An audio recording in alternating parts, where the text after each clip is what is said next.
Баршаңызға қайырлы күн, каналыма қош келдіңіздер. Бүгінгі тыңдайтын әңгімелеріңіз жетімнің ақысы. Өте мағыналы әңгіме. Ертеде бір қайырымсыз бай кіре тартып, базарлатып келуге шақырға аттаныпты. Керуен ауылдың шетіне шыққанда, әркімнің есігінде жалшылықта жүрген 6-7 жасар жетім бала керуеннің соңынан құлдыраңдап жүгіріп жетіп, қолындағы елдің қайыр садақаға берген қара бақырын байға ұстатады. «Мағанда базардан бірдеңе әкеліп беріңізші», дейді періште пейілімен. Тот басқан тиынға ештеңе де түспейтінін білген бай, баланы жақтырмаса да тұлдыр жетімге не деп жауап қайтарар екен деп айналасында анталап тұрған көз-көзден жасқанып уәде етеді де қара бақырды қалтасына салып алады.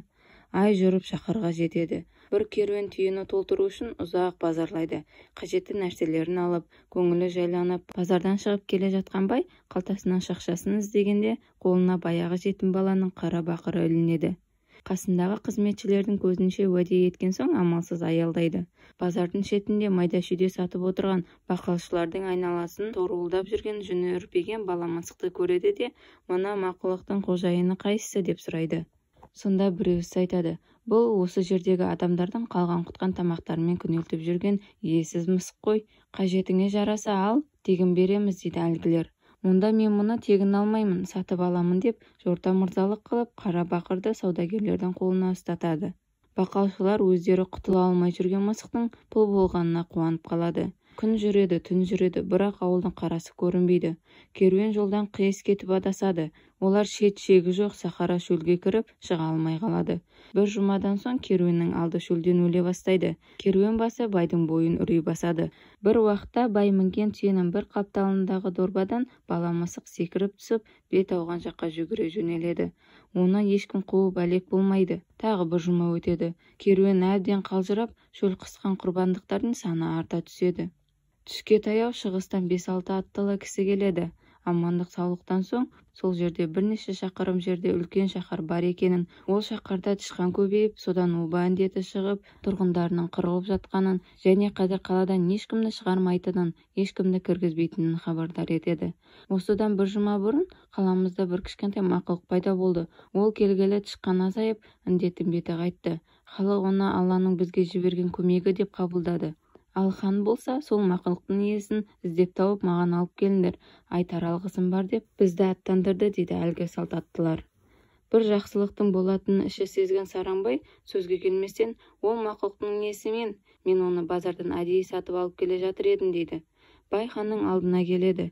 Шаһар іші бірнеше айдан бері дүрбелең. Оба індеті халықтың көбін жұтты.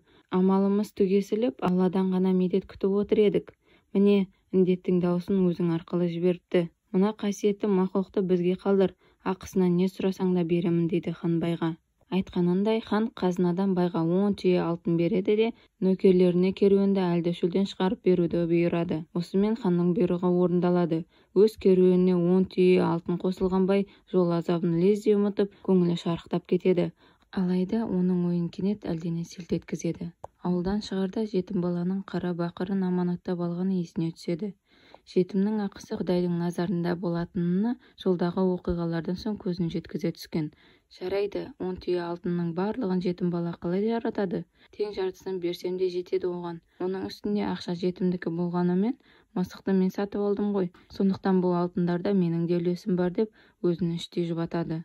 Жолға бір түн түнеген соң бай алғашқы ойынан айнып, жетім балаға 10 түйе алтынның жартысын емес, 2 түйесін ғана беретін болады.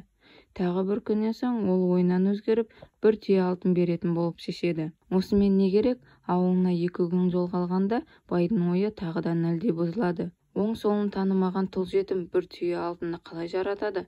Құр босқа жұрттың қолына кетеді. Одан да қара бақырының орнына бір ділда беріп есептесейін деп ойлап жатып ұйықтап қалады. Сол түні таңға жақын бұларды қарақшылар шауып, барлық түйелерін алып кетеді. Ертесіне есін әрең жинаған бай қасына түндегі шайқастан аман қалған жігіттерін ертіп, қарақшылардың соңына түседі. Ондағы ойы қарақшы топты бастаған басбұзармен мәмілеге келіп, алып бара жатқан олжалары жетімнің ақысы екенін айтып, түйелерін қайтарып алу болады. Олар қарақшыларды сәскеде тауып жетіп, әлгі сөзін жеткізеді. Қарақшы топтың басшысы сәл ойланып тұрып, алтын артылған 10 түйені қайтарып беріңдер. Ал тауар тиелген керуеннің жартысын ғана босатыңдар, дейді. Сосын қайырымсыз байға, сенің сөзің рас, Бұл олжамызға мен де күдікпен қараған едім.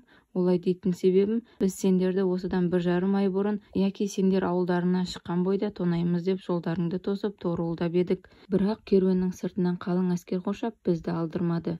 Және ол жасақтардағы жауынгерлер өте сұсты болды. Базарлап қайтарларыңда сендер адасып құмға кірдіңдер. Сол кезде де әскердің шебі бұзылған жоқ. Керуен шөлден аман шығып ауылға бет түзегенде әскер тіпті қалыңдап кетті. Бірақ бір ғажабы, керуен ауылға жақындаған сайын сол әскердің қатары сирей берді. Тіпті кешегі түні түкте әскер қалмады. Сол ұрымтал сәтті пайдаланып, біз сендерді тонадық. Енді түсіндім, ол түмен әскер сол жетім баланың аманатын қорғап келе жатқан періштелер екен. Сенің ниетің бұзылған сайын періштелердің де қарасы жоғала бастады. Соңғы түні сен балаға қара бақырын ғана қайтарып беремін деп шешкенде, періштелер саған лағынет айтып түгел көкке ұшты. Көрдің бе, ақырында 10 түйе алтын түгіл, өзіңнің керуеніңде бұйырмай қалды. Аманатқа қиянат жасауға болмайды. Мына 10 түйені жетім баланың өзіне апарып бер. Байлықты берген Құдай оның иесіне тұрақтап қалуын да реттейді. Жетімнің ақысын жеген оңбайды. Осыны есіңе сақта. Ал мына өз керуеніңнің 10-нан 3-еуі бізде қалады. Бұл да саған сабақ болсын деді. Жетімнің көз жасы Алланың назарында тұратынын түсінген бай ауылына барып, сол 10 түйе алтынды өз иесіне, яғни жетім балаға тапсырады.